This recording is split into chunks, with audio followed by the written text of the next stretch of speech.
Hello, everybody. Welcome back, or welcome for the first time. Today, we're going to be doing a seated meditation that can also be done lying down. I'd like you to, if you're able to, though, let's start sitting up. I had mentioned last week that I was going to focus on the root chakra for a while. I've been doing this in my own practice because of the need for grounding and stability right now. And so then we will likely just do a series of going through each of the chakras, each of the energy centers in the body. So let's just start with tuning inward and start with your breath. And we're going to do some 1 to 2 breathing, which tends to calm the nervous system and help you feel grounded. So, what I mean by that is you're going to breathe in through your nose for a count of about 4, and you're going to breathe out through your nose or mouth for a count of 8. So, on the out breath, you can do ujjayi breathing if you know how to do that, and that's where you constrict the back of your throat a little bit, so you kind of hear that Darth Vader-ish sound when you breathe out and when you breathe in. Or to slow down the breath to a count of 8, you can do the pursed lips. So I'd invite you to close your eyes, or if you're more comfortable with your eyes open, then please keep your eyes open. But I would encourage you to just keep your gaze soft and downward and get comfortable. If you're seated, try to have an upright posture with your chin slightly tucked so the back of your neck is long. And if you're seated in a chair, I would recommend you keep your legs uncrossed. And if you're seated on the ground, you can sit cross-legged. And of course, lying down is always an option if that is what's best for you today. So let's just begin whenever you're ready, doing approximately an in breath for 4 and the out breath for 8. And if that feels too long, you can always do 3 and 6. If it's too short, you can do 5 and 10. And if it's not possible to extend the exhale for that long, just extend it as long as you can. And we're doing this through the belly. So we're trying to not have a lot of upper body movement. We're breathing mainly down into the belly using the diaphragm. So when you breathe in, your belly should expand, and when you breathe out, your belly should contract and your navel will go towards the spine. So begin whenever you're ready with that 1 to 2 breathing.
And now, if you don't have any breathing issues, so if you don't have asthma or COPD or other breathing problems, you can add a little bit of a breath hold when your lungs are full. So at the top of the inhale is when you would do a little breath hold. You can do it for just 1 or 2 seconds, or you can do it longer for up to 7 seconds. So you're going to continue the 1 to 2 inhale to exhale ratio, and then you're just going to add a little breath hold when your belly is pushed out and your lungs are full. So try that now. This kind of gives this breathing exercise some extra oomph, but it still works for calming the nervous system, even if you don't do the breath hold. And the breath hold can be uncomfortable if you have the breathing problems. So that's why I suggest maybe leaving that out. By all means, you can try it, but if it's uncomfortable or you're straining, it kind of defeats the purpose. So let's try that now. So counting in your head, in for 4, hold for a few seconds, and then out for about 8.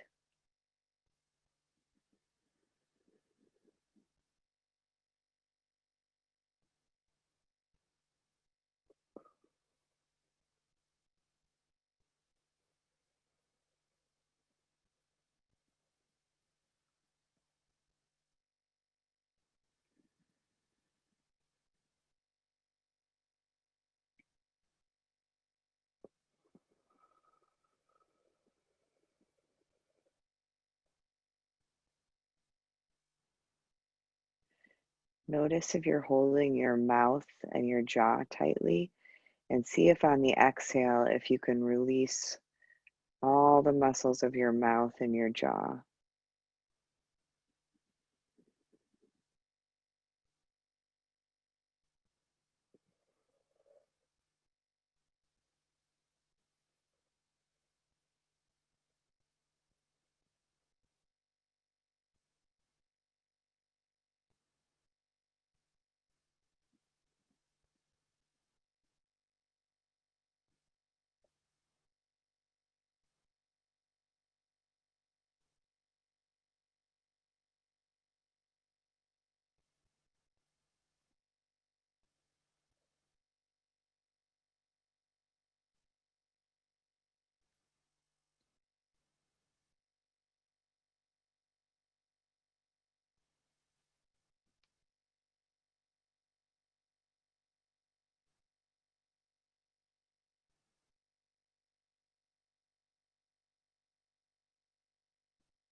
So now just becoming aware of whether noticing your state of mind right now,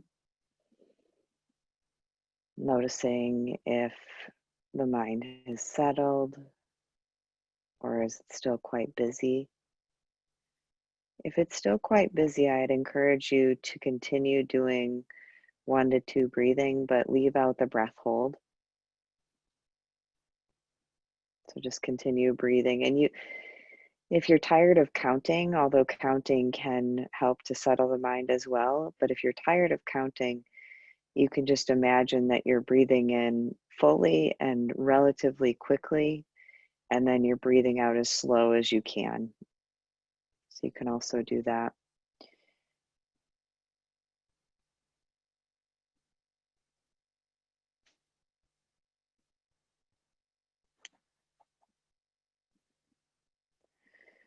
So I wanted to teach you today one of the simplest mudras.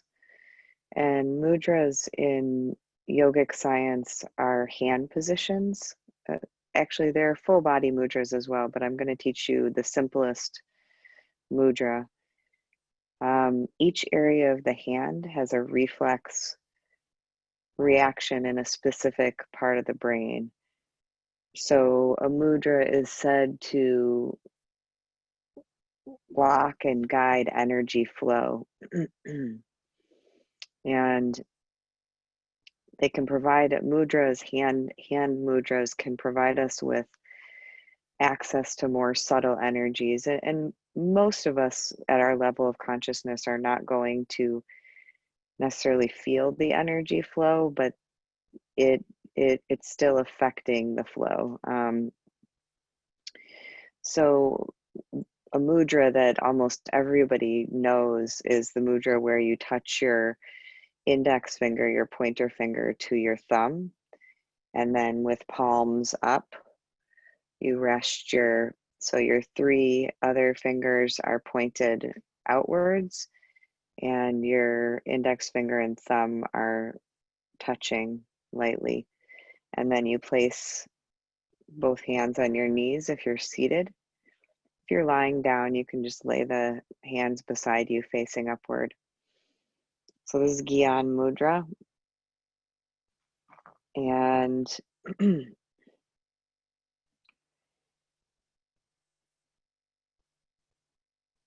it is associated with the root chakra and can help balance the root chakra.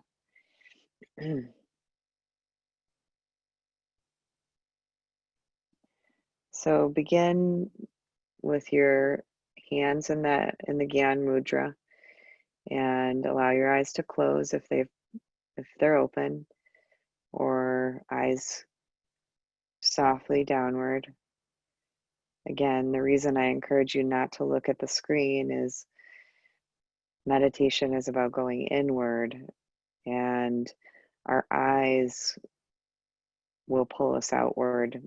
There are some traditions where you do keep your eyes open and you face a wall, but any movement is going to really draw our senses in and distract us from what's going on the inside.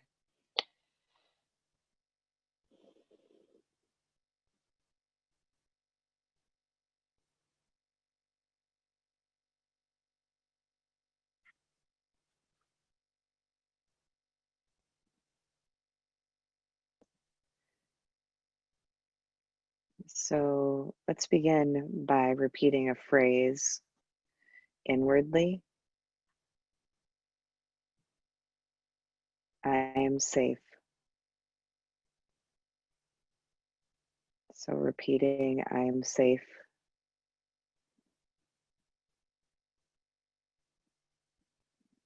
You can coordinate it where you do I am with your in breath and safe with your out breath.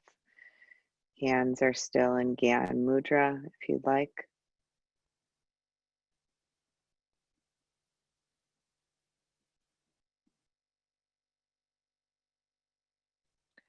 And as you say the word safe in your mind, notice how pairing that with the exhale, the body softens and relaxes.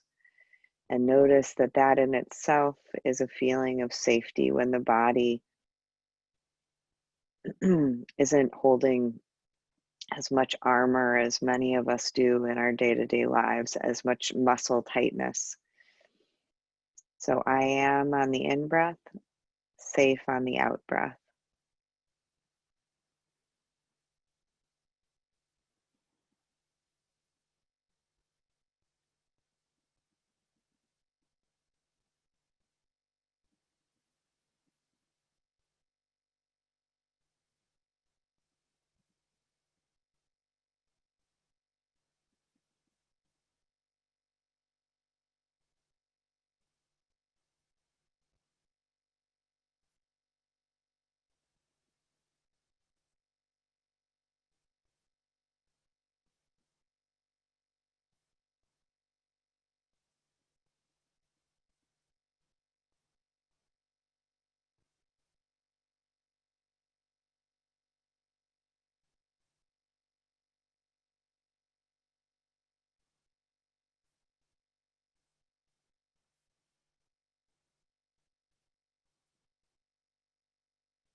Another facet of the root chakra is a sense of belonging. So now inwardly, I would invite you to say on the in breath, I belong, and on the out breath, here. In breath, I belong, out breath, here. And with each out breath, remember we're inviting the body to soften and settle, releasing any unnecessary tension. So, not commanding the body to do anything, but just inviting the face, the shoulders, the neck, as much as you can, allowing the body to release and soften, allowing the earth to support you, allowing gravity to do its job. I belong here.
Now releasing that mantra, and I invite you to visualize yourself surrounded by whatever type of tree you really enjoy.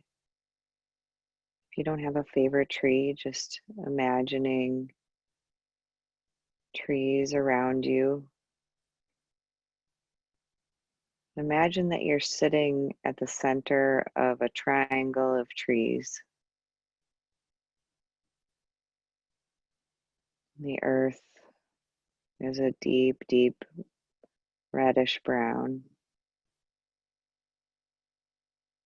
And imagine, visualize the roots of the trees going down into the earth. If you're seated on a chair, the root chakra actually, the channels of energy travel down through the legs and through the feet down into the earth.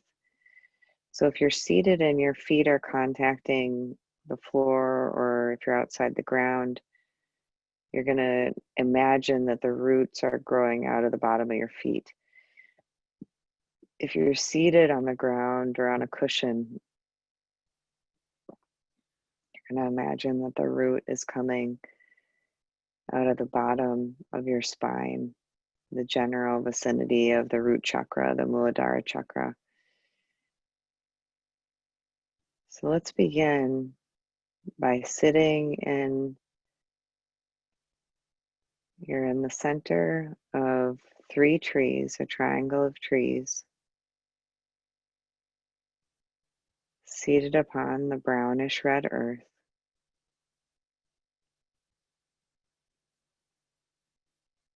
I want you to start to imagine that as you breathe in,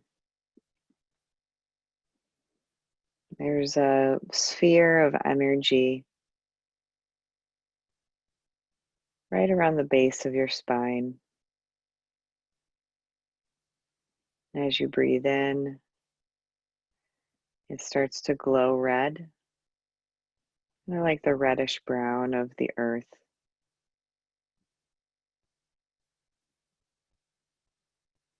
And as you breathe out, imagine that your root or your roots are growing into the earth. So you breathe in, and this sphere of reddish energy expands, and you breathe out, and the energy goes downwards into the earth, imagining a root growing out of the bottom of your spine, or 2 roots growing down out the bottom of your spine, separating at the pelvic area, and then 2 roots going down, down, down into your feet, down into the earth. Let's practice that way for a while, breathing in to the reddish sphere and breathing out. The roots are growing downwards, deeper and deeper into the earth.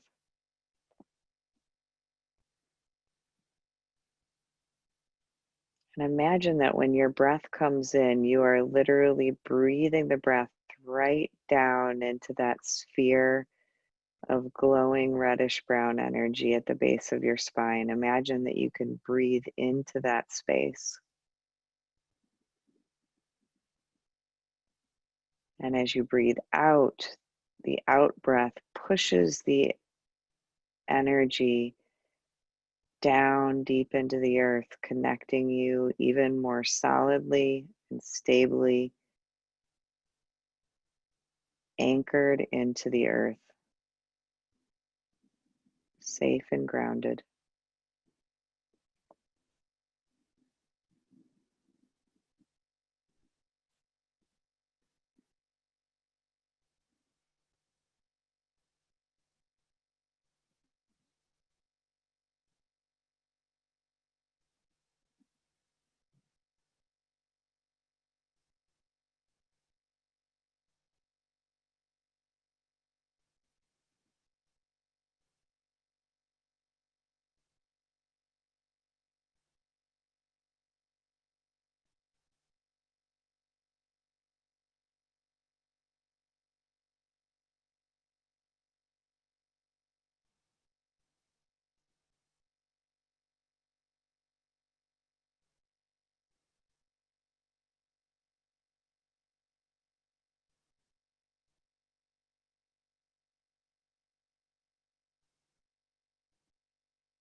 Just like with any meditation, if your mind wanders away to either thoughts or other body sensations or emotions, it's not about shutting those things down because sometimes they have useful things to show us.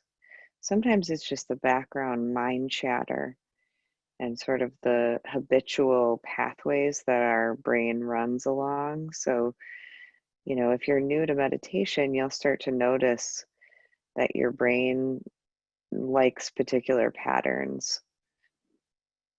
The mind, your mind in particular might be really in love with planning or organizing in your mind or worrying. And this is because we tend to have a lot of habitual thoughts. And when the mind is kind of left to roam free, it's called the default mode network. And it's when we have these very automatic pilot type thoughts. Interestingly, though, the mind really, through neuroscience, we've discovered that the mind really likes being focused on one object. So there's a soothing quality, there's a peaceful quality about that. And there's certain brain waves that go along with meditation and concentration. And there tends to be a sense of calm. But if I've learned anything about meditation is you really can't force anything. And there are just some days that your mind's going to be really busy and chaotic, and fighting with it really does the opposite of anything good. So if you're having a really chaotic or monkey mind kind of day, just sitting back and observing, seeing how much you can just observe instead of getting involved and jumping into the thoughts and the stories, seeing if you can sit back, almost like you're sitting back. I'm kind of picturing like sitting back in one of those comfy chairs where you can lean back and just kind of watching, and you're not actually moving your body. It's just kind of a metaphor, to kind of be able to see the big picture a little bit easier. You're opening your lens a little bit wider and watching the thoughts go by. So if your mind is super busy today, just allow the thoughts to go by, but see if you can be less involved with them, more like you're watching a movie or like you're laying on your back and watching clouds drift by.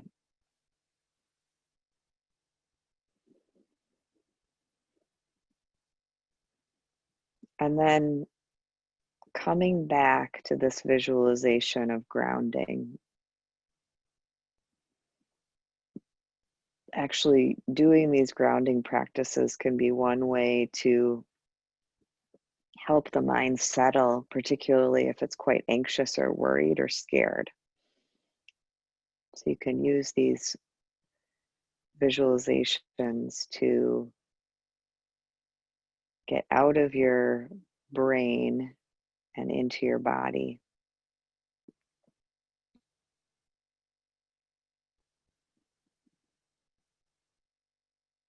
And sometimes if the mind is really busy, giving it something to do is a useful thing.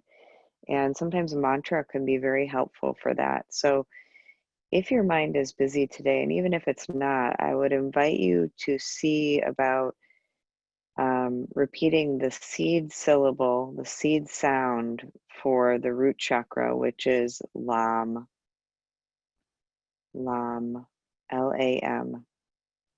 So if you want to pair it with the visualization, where you're breathing into the red sphere at the base of your spine, and then you're breathing out and the root is moving into the earth.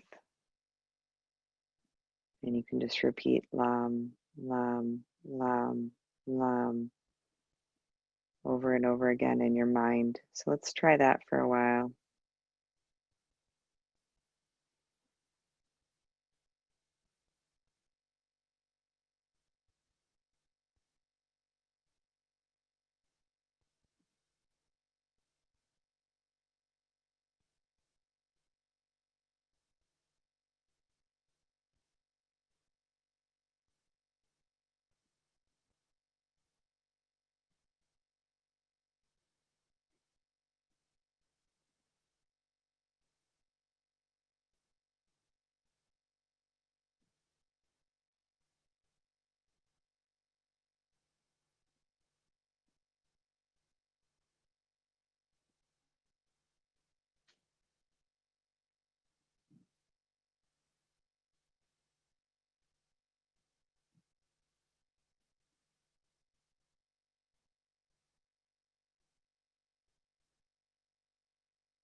Seeing if you can approach meditation and your mind with a real sweetness, a gentleness, a care. So I've often used the analogy of, like, if you're training a puppy or if you have a toddler. You know, toddlers and puppies can get pretty unruly, just like the mind. And oftentimes, the more we fight with the toddler or reprimand or yell at the puppy or the child, their behavior will escalate. And so I kind of think of the mind in the same way. It doesn't necessarily like to be directly told what to do. So it's more like being gentle and kind and sweet with it and inviting it to do something. So inviting the mind to focus on Lam and or the visualization. And almost like saying to the toddler inside each one of us, you know, just come and rest here for a while. It's okay. I'm not going to take away your thoughts. I'm not going to try to control you or harness you. I'm just going to offer you a way to rest. I'm going to offer you a way to rest your sweet, busy mind. So it's more like imagining, it's kind of the energy of nurturing. It's the energy of Mother Earth. It's the energy of inviting the toddler to come lay on your lap, and you're just kind of like gently stroking the toddler's back. You know, it's that kind of attitude that I would invite you to, that energy with yourself today of like, oh, sweetheart, things have been pretty hard lately. Let's not be overly strict or rigid or harsh. It doesn't really work. We've tried that before, most of us. Let's just be really gentle and invite our own inner child to just curl up on our lap and just breathe, take a break.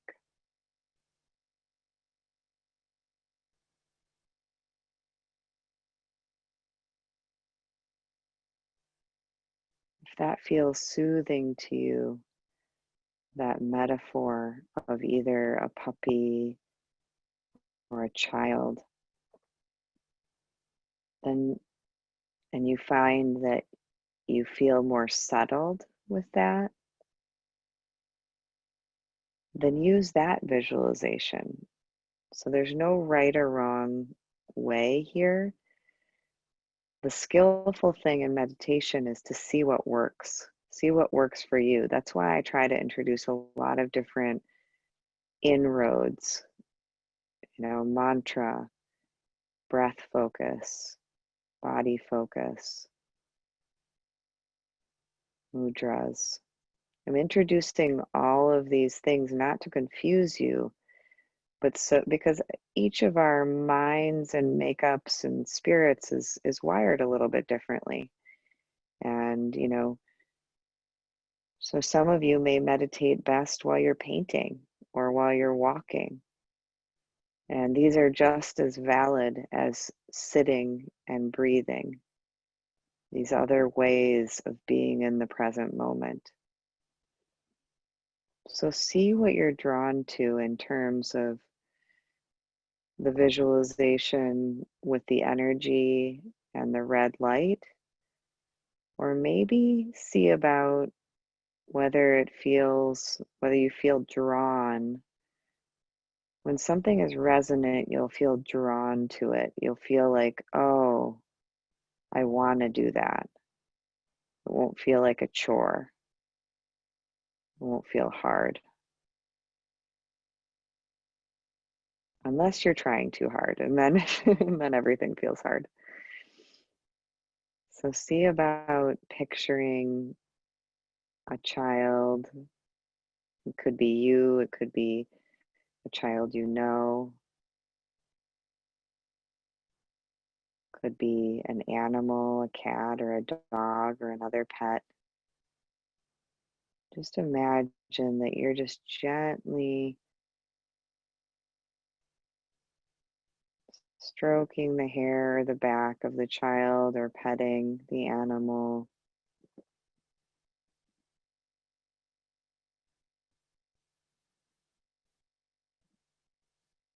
Imagining that you love and care for this being.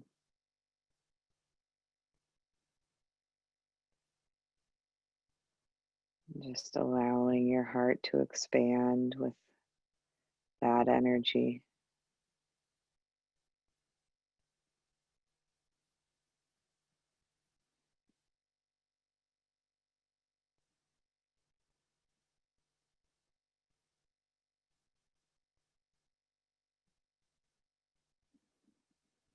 The root chakra energy, when it's grounded and stable, is very nurturing. It's very supportive, like a very grounded parent, calm,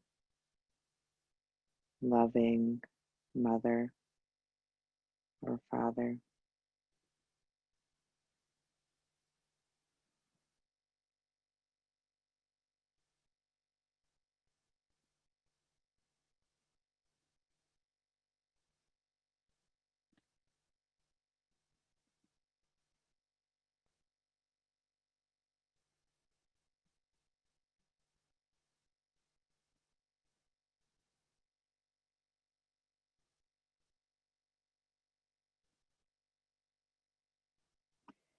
And that concept of a warm, nurturing mother or father may feel very foreign to you if you didn't get that as a child, but that's okay, because meditation can be a way to start to learn how to reparent ourselves, how to become our own best mother, our own best father, how to become what we really needed as a child but didn't get because of the wounding of our own parents or their inability for various reasons to give us what we needed. It's not about blaming the parent. It's more so about recognizing, okay, I'm a grown up now. And yes, there are wounds there. There are for all of us. But I am going to be practicing. I am going to be learning how to be my own best mother, or my own best father. I'm going to learn how to love this inner child. I'm going to learn how to be kind and nurturing. And if this is really hard for you, don't be surprised. This is hard for everybody in the beginning, and it's hard for a while. This is a lifelong practice, but it can be an inroad into learning how to love yourself, which I really feel like is at the foundation of all meditation practices. It's a foundational teaching, learning how to love yourself.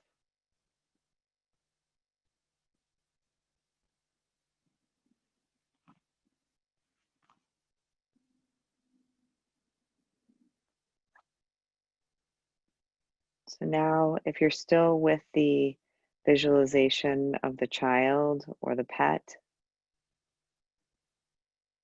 I want you, if you can, to allow the pet or the child to transform into a younger you, a much younger you, a baby or a toddler or like five-ish at most. And I want you to look into the eyes of this being that is you. And I want you to tell your younger self, I'm learning how to love you. I'm learning how to care for you. I'm learning how to be our own best parent. I'm working on it. And then give them a big hug if that feels resonant. Maybe they don't want to hug you. Maybe they just want to look at you or sit next to you, and that's fine too. Because this is just the beginning. It's the beginning of practicing this. So be very gentle on yourself.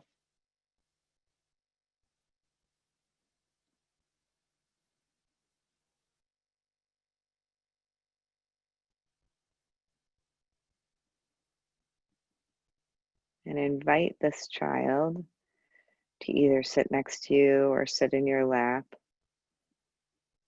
As you chant the seed syllable, Lam, I'd encourage you to do it out loud because it's easier to feel vibration in the body.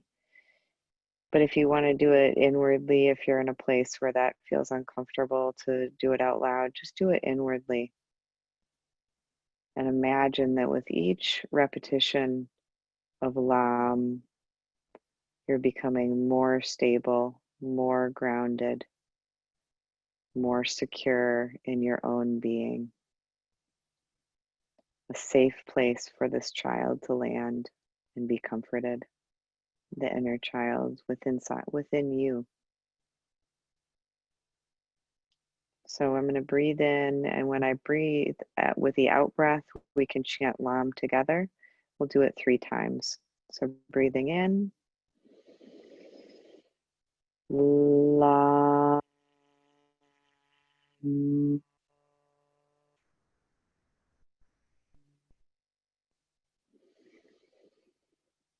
Lam.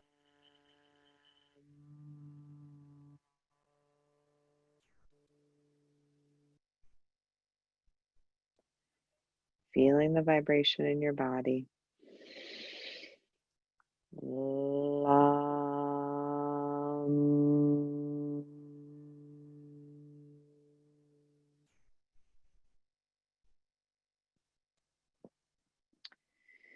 I'd like to take the opportunity to thank each one of you for coming today. So much gratitude that we have this community, that we spend time each week together, and that we cultivate this loving energy that is the energy that is going to heal this time and this planet. It's going to heal the divides between people right now. So you are cultivating that energy when you sit. And we are cultivating that energy as a community. So may the fruits of our practice today and all this beautiful, loving energy we've cultivated, may it spread outwards in all directions and help to end the suffering of all beings everywhere, including our own.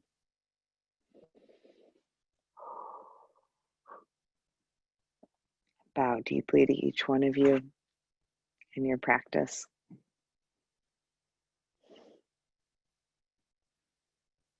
So grateful. Thank you.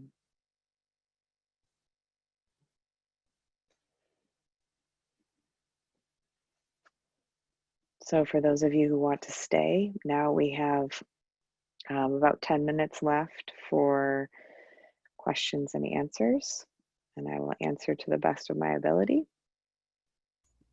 If I can't, I will say, I don't know.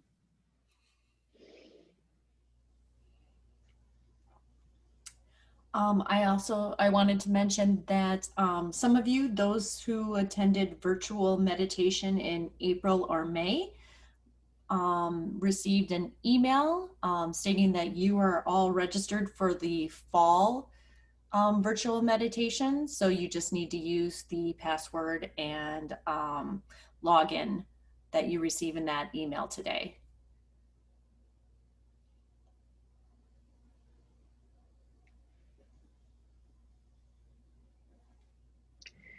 Just want to mention briefly that for those of you that have any interest in working one-on-one with me, with meditation and with these techniques, I've mentioned before, I love working with people who are wanting to utilize this time for transformation and growth.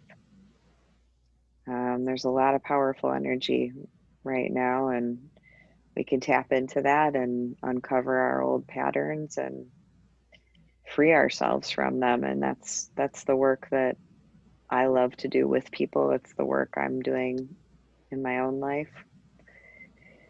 So if you want to connect with me one-on-one, just email Misty or email her back when you get the what am I trying to think of, the survey. Email, yeah. So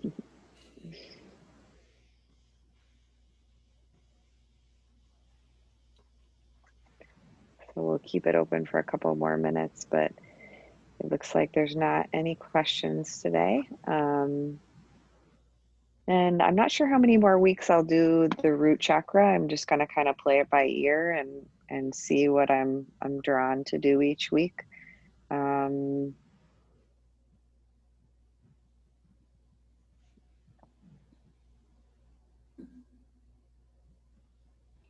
think everybody's super relaxed, Sarah. Yeah, me too. I was having a hard time finding words. Yeah. Well, I look forward to the day that we can all sit together again at the Monona Terrace. I was riding my bike past there today and had this just very vivid memory of being there, and really had a sense of longing to be in person with all of you. Um, Although I know it's a lot easier for many people to come because it's online. So hopefully we'll be able to continue online. You're welcome. You're welcome, Lisa. Yeah, I think we'll definitely continue, even when we're able to be in person, some kind of online option. Yeah, yeah, good. That's good to know. I'm going to respond to Anna. Sometimes it's difficult for me to practice during the actual group meeting, but I listen along like attending a lecture, then return to practice when the video is posted. That works well for me, and I appreciate that the practices are archived. Good, Anna. Yeah, sometimes when you're hearing something for the first time, it can be, and I at times can get very wordy in my meditations. I like to give the teaching so that then you can, do it silently on your own, with whatever practices resonate. Mary, delighted by all the different ways you present things. Thank you. You're very welcome, Mary. Where are the practices archived? They are on the Monona Terrace website. So I believe if you just Google Monona Terrace meditation, it will, it may be a couple more clicks, but it should be pretty easy to find. You're very welcome. Lisa says you're not too wordy for me. I learn every time. Good. I know I'm too wordy for some people, but can't please everybody, right? So, all right. Well, I think we're gonna call it. Look forward to seeing you all next week.